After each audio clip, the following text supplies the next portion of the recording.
Boss FLM, saan mo na naman na-rent niya sa sakyan gamit mo? Aba! At least ako yung sasakyan ko kahit luma.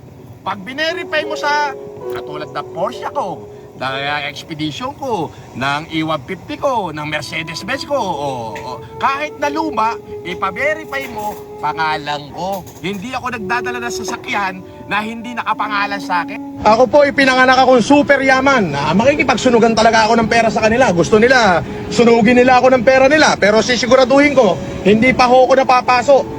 Ubos na yung pera nila. Pero pag sila ho sinulog ng pera ko, pati ngipin at buto nila, abo na. Yung pera ko hindi pa ho naaabo. 5 minutes later. Narinig mo ako, pare? Yes. Pare naman, lalabas na ako. Okay na lahat ng kaso ko, magbe-bail na ako. Wala akong kapera-pera dito. Nahihirapan ako, pare. Okay na nilakad na niya lahat. I'm good to go. Pare ko si Tony, bubuhol ko yan eh. Pare naman, ako yung kaibigan mo eh. Pare, ako kaibigan mo, hindi si Tony. Ikaw nga kaibigan ko, pre. Alam ko, pero Ano? wala rin akong pera ngayon.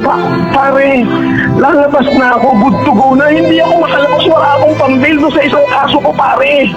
Pare, ang dami ko yung cellphone ko, kinatatabutan ko makalkal nila, kaya pinakukuha ko kay Johnny, nakutangan ko ng 265,000.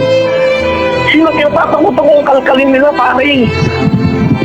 Pare, napasinungalingan na lahat ni attorney na hindi drug lord ng aking pinanser.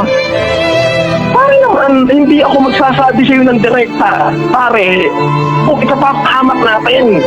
Una-una, anong kailangan niya? Kung yung 2 milyon, wala akong 2 milyon. Pare, hindi naman 2 milyon. Pare, sabi ko 300,000 yung nagpapahingi ako.